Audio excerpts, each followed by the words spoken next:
The rooster crowed at 5:30 in the morning, and I smiled because that meant my coffee would taste just a little bit better on the back porch while listening to Roger do his thing. Roger was a gorgeous Rhode Island red rooster I had rescued from a farm outside of Tulsa, Oklahoma, and he had become my morning alarm clock ever since I moved into this subdivision in the suburbs of Oklahoma City 3 months ago. What I did not expect was the knock on my door at 8 in the morning from a woman who looked like she had just stepped out of a salon, clutching a clipboard like it was a religious artifact. "Good morning," I said, opening the door wider. "Can I help you?" The woman's eyes were hidden behind oversized sunglasses despite the overcast sky, and her blonde hair was styled in that particular way that screamed she wanted to speak to managers on a daily basis. "I'm Patricia Morrison, president of the Meadowbrook Estates Homeowners Association. We need to discuss your rooster." I leaned against the door frame, still holding my coffee mug. "Roger, what about him?" Patricia pulled out a piece of paper from her clipboard with the flourish of someone revealing evidence at a murder trial. "Mr. Thorne, according to our HOA bylaws, specifically Section 12, subsection C, livestock and farm animals are prohibited on residential properties within Meadowbrook Estates." "Roger's not livestock," I said. "He's a pet. A rooster is a farm animal, Mr. Thorne. Furthermore, we have received multiple complaints about the noise disturbance every morning. I'm here to issue you a formal warning and a fine of $250. I took the paper she thrust at me, scanning it quickly. Xavier Thorne, that was me, getting fined for having a rooster. The absurdity of it hit me like a truck. "You're kidding me. $250. The fine will increase to $500 if the rooster is not removed within 7 days, Patricia said, her voice clipped and professional in that fake way customer service representatives use when they are about to ruin your day.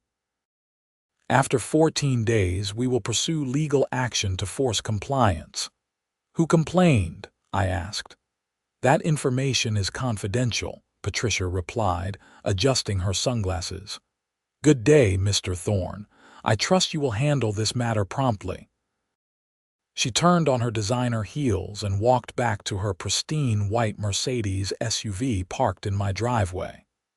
I stood there, watching her leave, feeling the anger build in my chest. I had specifically checked the HOA rules before buying this house, and nowhere in the documentation I received had there been any mention of prohibiting chickens or roosters. I had 3 hens in addition to Roger, and they provided fresh eggs every morning. I went back inside and pulled out the massive binder of HOA documents I had received at closing. Flipping through the pages, I found Section 12. There it was, subsection C, in tiny print that I must have missed. "No livestock, farm animals, or poultry shall be kept on any residential property within the community boundaries." The thing was, I had asked my real estate agent specifically about this, and she had assured me that as long as I was not running a farm, having a few chickens would be fine because several other residents had them. I grabbed my phone and called her number. "Xavier, hi," Michelle answered on the 3rd ring. "What's up? Did you know about the HOA rules prohibiting chickens?" There was a pause. "What? No, there are at least 4 other houses in Meadowbrook that have chickens. The Hendersons have a whole coop." "Well, I just got fined $250 for having Roger." "That's insane. Let me make some calls. I'll get back to you." I hung up and went to check on Roger and the hens. They were happily pecking around their coop in the backyard, completely oblivious to the legal drama unfolding around them. Roger looked up at me with his beady little eyes and made a soft clucking sound. He was a good rooster, protective of his hens but not aggressive toward people. My phone rang an hour later. Michelle sounded confused. I talked to 3 other residents who have chickens. None of them have been fined. The Hendersons have had their chickens for 2 years without any issues. So why am I being targeted? I don't know, but this sounds like selective enforcement, which is actually illegal. HOAs have to enforce rules uniformly. You might want to talk to a lawyer. I thanked her and hung up. The idea of lawyering up over a rooster seemed excessive, but $250 was not pocket change, and the principle of the matter bothered me. If other people had chickens without getting fined, why was Patricia Morrison coming after me specifically? I decided to do some investigating. That afternoon, I walked around the neighborhood with my dog, a German Shepherd named Duke. Sure enough, I spotted chicken coops at 3 different houses. I knocked on the door of the first one, a nice ranch-style home with blue shutters. An older man answered, wearing gardening gloves. "Can I help you?" "Hi, I'm Xavier Thorne. I live over on Maple Drive. I was wondering if you have had any issues with the HOA about your chickens." His eyebrows rose. "The chickens? No, why? I just got fined for having a rooster." "That's strange. We have had our girls for 3 years now. Never heard a peep from the HOA about them." He paused. "Actually, that's not entirely true. When Patricia Morrison became president last year, she sent out a survey asking if people were bothered by chickens in the neighborhood. The survey results showed that over 80% of residents were fine with it, so she dropped the issue." "You have a rooster?" "Nope, just hens. Maybe that's the difference." I thanked him and continued my investigation. The other 2 houses with chickens confirmed the same thing. No roosters, no fines. It seemed the crowing was the issue, even though Roger only crowed in the morning and sometimes in the late afternoon, which seemed perfectly reasonable to me. That evening, I sat down and wrote a formal letter to the HOA board, explaining that I believed the fine was unjust, that I had not been properly informed of the rule during the home buying process, and that I wanted to appeal the decision. I also pointed out that other residents had chickens without being fined, which suggested selective enforcement. I hand-delivered the letter to the HOA office the next morning, a small building near the community center that was only staffed 3 days a week. A young woman named Sarah took my letter and promised to pass it along to the board. "When is the next board meeting?" I asked. "Next Thursday at 7, she said. "It's open to residents if you want to attend. I'll be there." The next Thursday could not come fast enough. In the meantime, Roger continued his morning ritual of crowing, and I made a point of checking my mailbox every day for a response from the HOA. None came. When Thursday arrived, I dressed in business casual attire and drove to the community center. The meeting room was small, with about 20 folding chairs set up facing a long table where the board members sat. Patricia Morrison was in the center, flanked by 4 other people who looked equally official and self-important. I took a seat in the back and waited. The meeting started with routine business, approving minutes from the last meeting, discussing landscaping contracts, and debating whether to repaint the community center trim from beige to cream. Finally, Patricia looked at her agenda. "We have one appeal to discuss tonight. Mr. Xavier Thorne is appealing a fine issued for keeping a rooster on his property." I stood up. "Thank you for hearing my appeal." Patricia gestured for me to come forward. I walked to the front of the room, very aware of the dozen or so other residents watching me. "Mr. Thorne," Patricia began, "you received a fine for violating Section 12, subsection C of our bylaws. Do you acknowledge that you have a rooster?" "I do, but I was not properly informed of this rule when I purchased my home. Additionally, I have discovered that several other residents keep chickens without being fined, which suggests selective enforcement." One of the board members, a bald man in his 50s, spoke up. The difference, Mr. Thorne, is that those residents have hens. Hens do not create a noise disturbance. Your rooster crows early in the morning, which has prompted complaints from your neighbors. Roosters crow. That's what they do. It's natural behavior, and it only happens in the morning. I would argue that lawnmowers, leaf blowers, and barking dogs create far more sustained noise disturbances, yet those are permitted. Patricia folded her hands on the table. Mr. Thorne, the rule is clear. No poultry. That includes roosters. The fine stands, and you have 5 more days to remove the rooster from your property or face additional fines. Who complained? I asked again. I have a right to know who my accusers are. That information remains confidential to protect the privacy of community members, Patricia said. This meeting is adjourned regarding your appeal. The decision is final. I felt my blood pressure rising. This is ridiculous. You are selectively enforcing rules, and I will not stand for it. If you refuse to comply, Mr. Thorne, we will place a lien on your property. Good evening. I walked out of that meeting furious. A lien on my property over a rooster. The absurdity was almost laughable, except it was really happening.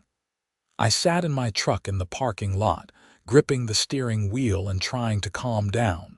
That is when the idea hit me. If they wanted to fine me for 1 rooster, what would they do if I got more? It was petty, it was childish, and it was absolutely the perfect response to this tyrannical HOA nonsense. The next morning, I drove out to a farm in Stillwater, about an hour from Oklahoma City. The farmer, a weathered man named Chuck, raised chickens and sold them to people wanting to start their own flocks. I need roosters, I told him. Chuck scratched his head. Most people want hens. Roosters do not lay eggs. I know. How many roosters do you have? Well, I've got about 15 right now that I am trying to offload. Most folks only want 1, if any. I will take 10. Chuck's eyebrows shot up. 10 roosters. Son, are you sure? That is going to be loud, real loud. That is exactly the point. I paid Chuck $300 for 10 roosters of various breeds. Rhode Island Reds, Leghorns, Barred Rocks, and a couple of fancy silkies that looked like they were wearing fluffy pants. Chuck helped me load them into large crates in the back of my truck, shaking his head the whole time. I do not know what you are planning, but good luck to you. The drive back to Oklahoma City was punctuated by crowing from the truck bed. I could not help but grin. This was either the best idea I had ever had or the worst, but I was committed now. Getting the roosters set up in my backyard took the rest of the afternoon. I expanded the coop, added more roosting bars, and made sure everyone had enough space and food. Roger seemed a bit overwhelmed by his new companions, but chickens established their pecking order quickly, and by evening they had all settled into an uneasy truce. The next morning at 5:30, the symphony began. It was not just 1 rooster crowing. It was 11 roosters, each trying to out-crow the others, creating a cascading wave of cock-a-doodle-doos that echoed through the neighborhood. I stood on my back porch with my coffee, listening to the glorious chaos. My neighbor to the left, an elderly man named Frank who had always been friendly, appeared at the fence. Xavier, what on earth? Morning, Frank. Want some coffee? What happened to your 1 rooster? Oh, he is still here. I just got him some friends. Frank stared at me, then at the 11 roosters now parading around the yard. You are going to get in so much trouble. I am already in trouble. Might as well make it worthwhile. Frank laughed, a deep belly laugh that made me feel better about my decision. Well, I will give you this. You have got guts. Patricia is going to lose her mind. He was right. By 10 in the morning, I had 3 voicemails from the HOA office. By noon, Patricia Morrison herself was at my door, her face red with anger. Mr. Thorne, what is the meaning of this? The meaning of what? I asked innocently. You have added more roosters. We fine you for one, and you respond by getting 10 more. Well, you see, I did the math. The fine is $250 for one rooster. I figure that is about $23 per rooster. I got 10 more for $300, so really, I am getting a bulk discount on my fines. Patricia looked like she might spontaneously combust. This is not a joke, Mr. Thorne. We will take legal action. Go ahead. I have been doing some research, and selective enforcement of HOA rules is actually illegal in Oklahoma. I have documented 3 other households with chickens who have never been fined. I also have witnesses who will testify that the HOA conducted a survey about chickens and that the majority of residents were fine with them. Those residents do not have roosters. The survey did not specify hens versus roosters. It asked about chickens in general. Also, there is nothing in the HOA bylaws that specifies a noise ordinance for animals. Dogs bark, cats yowl, but those are allowed. You are discriminating against my roosters. Patricia pointed a perfectly manicured finger at me. You will be hearing from our lawyer. Looking forward to it. She stormed off, and I closed the door, my heart pounding. I was in it now, fully committed to this insane battle. I called my own lawyer that afternoon, a guy named Marcus who specialized in property law and HOA disputes. So let me get this straight, Marcus said after I explained the situation. You got fined for one rooster and your response was to get 10 more. 11 total now, yes. Xavier, that is either brilliant or insane. Can they actually do anything to me? Marcus was quiet for a moment and I could hear him typing. Okay, here is the thing. HOAs have to enforce their rules uniformly. If other people have chickens and have not been fined, that is selective enforcement which you can challenge. However, the noise issue is trickier. If your roosters are creating a legitimate noise disturbance, they can pursue that angle. What time do they crow? Morning, mostly. 5:30 to about 7, sometimes in the late afternoon. That is within normal daytime hours, so they cannot hit you with a noise ordinance violation. Most city noise ordinances only apply to late evening and night. Let me look into this and get back to you. Over the next week, the roosters became neighborhood celebrities. Some people hated them, I could tell by the dirty looks I got at the mailbox, but others found the whole situation hilarious. Frank brought over a 6-pack of beer one evening, and we sat on my porch listening to the roosters settle down for the night. You know, my wife thinks you are crazy, but I think you are standing up for what is right, Frank said. Patricia has been making everyone miserable since she became HOA president. She fined the Johnsons for having the wrong shade of brown mulch in their garden. The Rodriguezes got fined because their mailbox was 2 inches too tall. It has gotten out of control. Why does not anyone run against her? People are scared.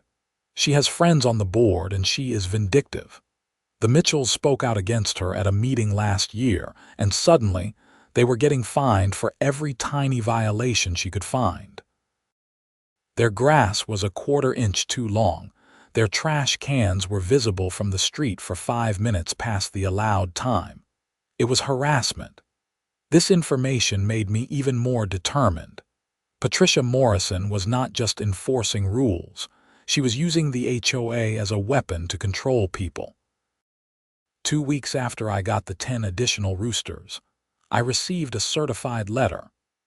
The HOA was taking me to court, seeking an injunction to force me to remove all roosters from my property, and charging me with over $2,000 in accumulated fines. They were also threatening to place a lien on my house. I forwarded everything to Marcus. He called me that evening, sounding more serious than before. Xavier, they are really coming after you.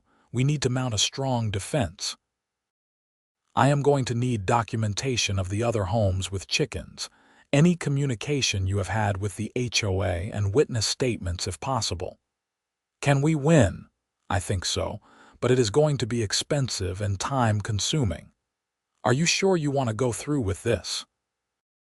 I thought about Patricia's smug face, about the way she wielded power over people who just wanted to live their lives in peace.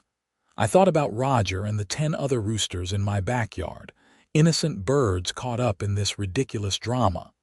I am sure. The court date was set for 6 weeks out. In the meantime, I became a man on a mission. I went door to door in my neighborhood, talking to residents, gathering stories about Patricia and the HOA's overreach. What I discovered was shocking. The Hendersons, who had chickens, told me that Patricia had personally approved their coop 3 years ago when she was just a board member. The Johnsons showed me pictures of their original mulch next to the mulch they were forced to buy, and I could not tell the difference. The Rodriguezes had spent $300 lowering their mailbox by 2 inches.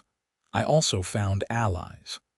A woman named Jennifer Hamilton, who lived 3 streets over, was a lawyer herself, though she practiced family law, not property law.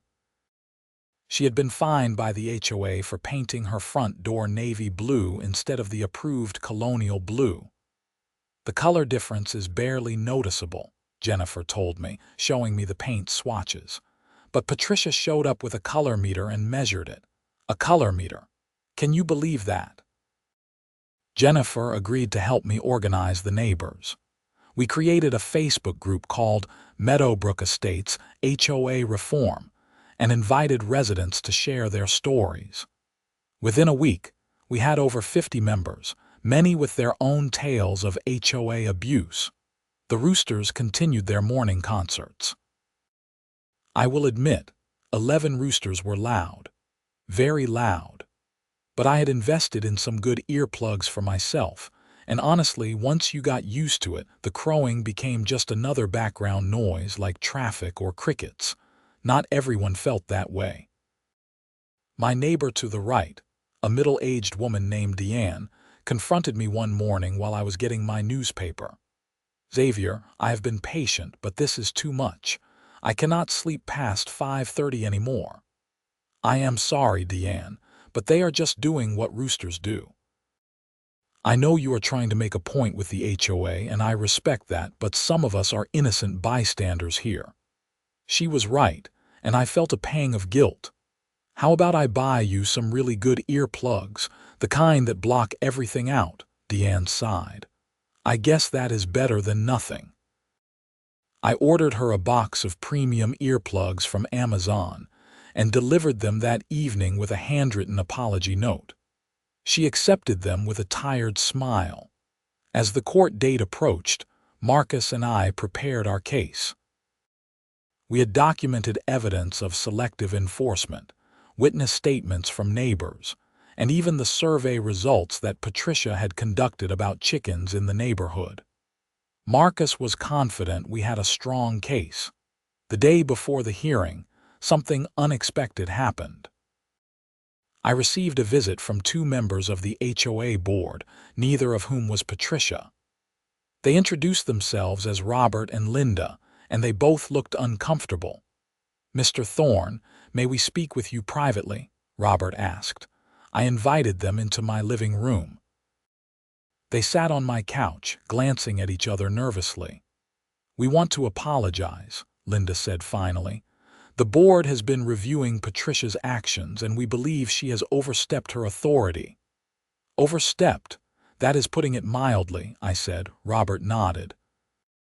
We did not realize the extent of the selective enforcement until your lawyer sent us the discovery documents. We have also been receiving complaints from other residents about Patricia's behavior. The board held an emergency meeting, and we have voted to remove her as president. I sat back, surprised. You are removing her? Yes. We are also dropping the lawsuit against you and refunding your fine. However, we do need to address the rooster situation. 11 roosters are creating a significant disturbance, and we have received complaints from multiple neighbors. I will get rid of the 10 extra roosters if you make the rules clear and enforce them fairly for everyone, I said. And I want it in writing that Roger can stay. Linda pulled out a document from her bag. We have drafted a new policy regarding chickens and poultry. Residents may keep up to 6 hens and 1 rooster, provided the coop is at least 50 feet from neighboring homes and maintained in a sanitary condition. Does that work for you? I read through the document carefully. It seemed reasonable, and it applied to everyone equally. This works. What about the other residents who have chickens? They will all receive the same policy. No more selective enforcement, Robert said. We are also implementing a new appeals process so that residents have a fair way to challenge fines they believe are unjust. We shook hands and they left. I sat there for a moment, processing what had just happened. I had won, sort of. Roger could stay, but I would have to find new homes for the other 10 roosters. The next morning, I called Chuck, the farmer in Stillwater.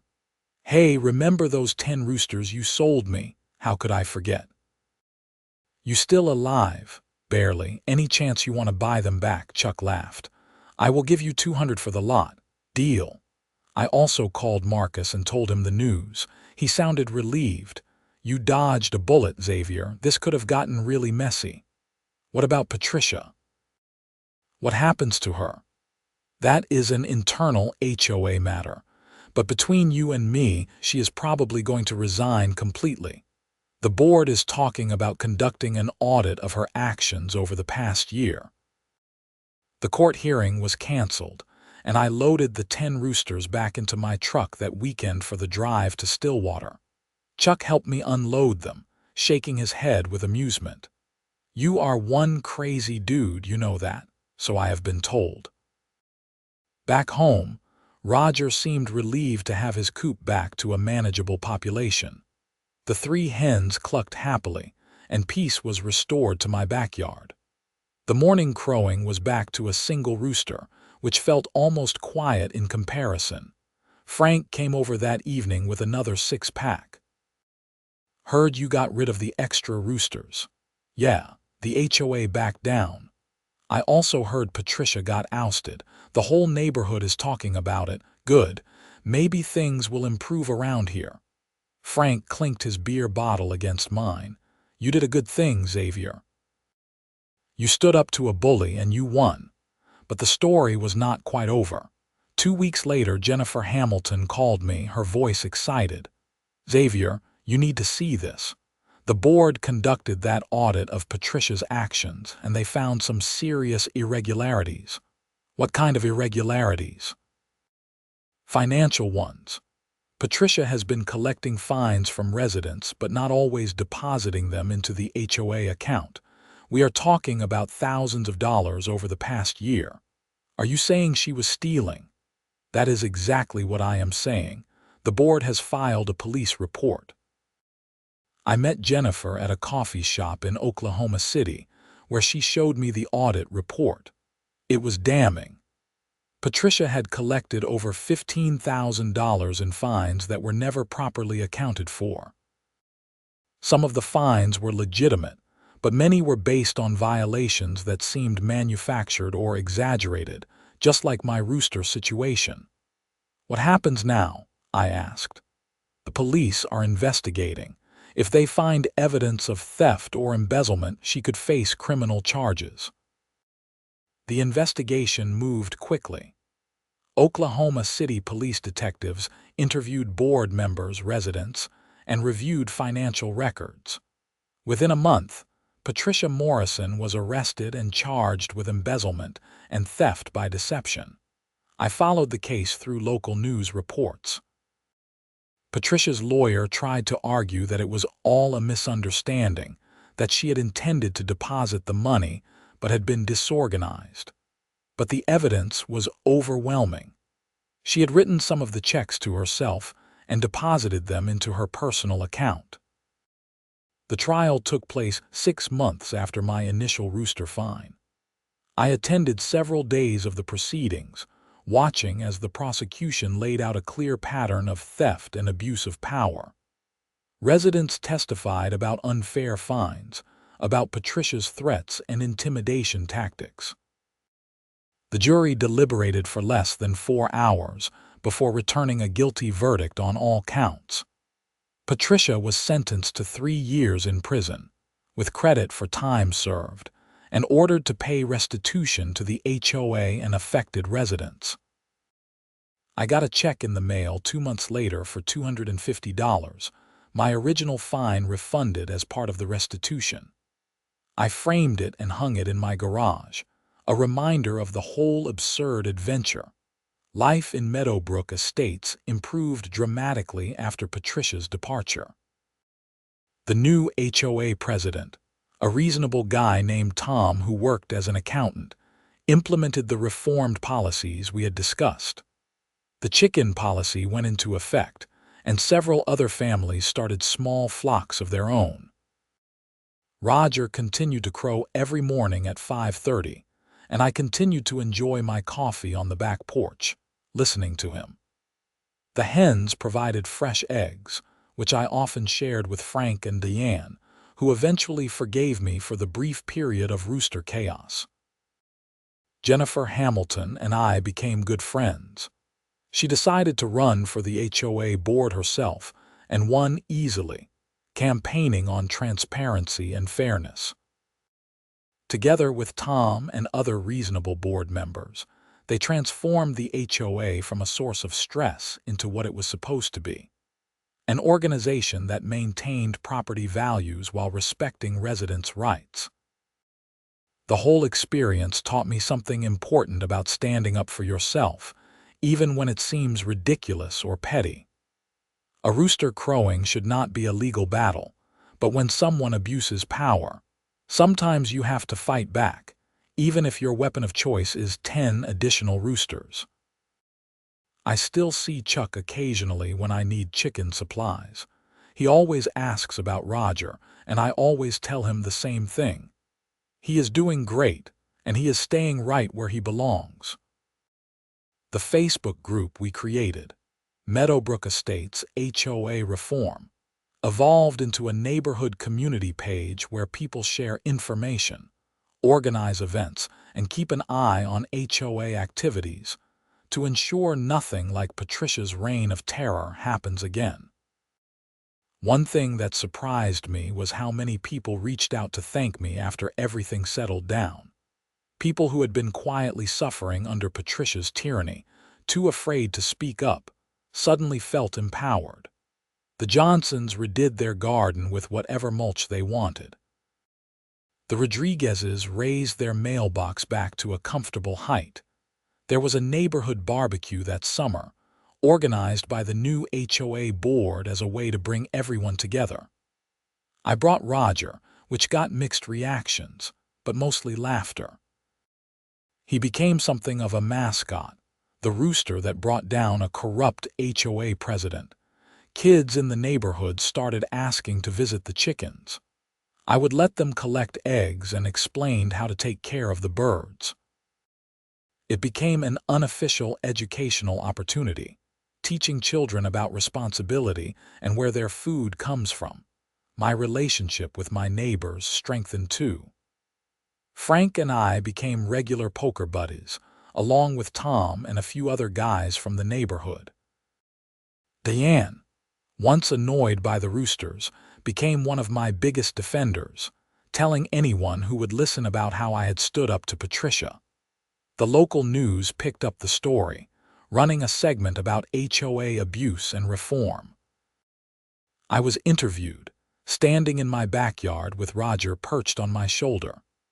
The segment went mildly viral on social media, with people from around the country sharing their own HOA horror stories. I received messages from people in Florida, California, Texas, all over the country, asking for advice on how to fight back against their own tyrannical HOAs. I always told them the same thing: document everything, know your rights, and do not be afraid to stand up for yourself, even if it means getting 10 more roosters. Marcus, my lawyer, joked that I had started a movement. The Rooster Rebellion, he called it. You should write a book. Maybe I will someday. For now, I was content with my quiet life in Meadowbrook Estates, my chickens, and my morning coffee ritual. The criminal case against Patricia had ripple effects beyond our neighborhood. The Oklahoma City District Attorney's Office started looking into other HOAs in the area after receiving tips about similar abuses. Several other HOA presidents and board members were investigated, though none had stolen as blatantly as Patricia. The state legislature even proposed new laws to increase oversight of HOAs and protect homeowners from excessive fines and selective enforcement. Jennifer testified at the state capitol, sharing our story and advocating for reform. I went with her, bringing photographs of Roger and the chickens, which definitely made us memorable. One of the most satisfying moments came about a year after everything started. I was at the grocery store when I ran into Patricia's former next-door neighbor, a woman named Susan. She approached me in the produce section. "Xavier, I want to thank you," she said. "Patricia made my life miserable. She would measure the height of my grass with a ruler and fine me if it was a millimeter too long. After you stood up to her, I finally felt like I could breathe again." Stories like that made all the stress and craziness worthwhile. I had not set out to be a hero or an activist. I just wanted to keep my rooster. But sometimes that is how change happens. Someone gets pushed too far and pushes back, and it creates a ripple effect that helps others. Roger lived for several more years after all this happened. When he eventually passed away from old age, I buried him in my backyard under an oak tree. Frank came over with a beer, and we had an informal memorial service for a rooster who had inadvertently sparked a revolution. "To Roger," Frank said, raising his bottle. "The bravest damn rooster in Oklahoma." "To Roger," I echoed. I got another rooster eventually, a young barred rock I named Russell. He was not quite as impressive as Roger, but he did his job, protecting the hens and greeting each morning with enthusiasm. The neighborhood was used to the crowing by then. It had become part of the character of Meadowbrook Estates, a symbol of our successful fight for reasonable governance. Jennifer served on the HOA board for 3 years before her work commitments became too demanding. By then, though, the culture had changed. The new board members understood that their role was to serve the community, not to lord power over it. Tom, the accountant who had become president, implemented financial transparency measures. Every month, the HOA published detailed financial reports online, showing exactly where every dollar went. It seemed obvious in retrospect, but Patricia had fought against transparency, claiming it was too much work. Now we all knew why. The lawsuit money I had spent on Marcus was partially reimbursed by the HOA as part of the settlement, which was unexpected but appreciated. I used some of it to improve the chicken coop, building a larger run so the hens could have more space. The rest went into a savings account for legal defense funds, just in case. I also helped several other residents in our neighborhood and surrounding areas who were dealing with HOA issues. I could not offer legal advice, but I could share my experience, connect them with Marcus, and provide moral support. It felt good to pay it forward. The chickens continued to be a source of joy and fresh eggs. I experimented with different breeds, always staying within the new HOA guidelines. At one point, I had a beautiful Americana hen that laid blue eggs, which delighted the neighborhood kids. Life settled into a comfortable rhythm. The morning crowing marked the start of each day.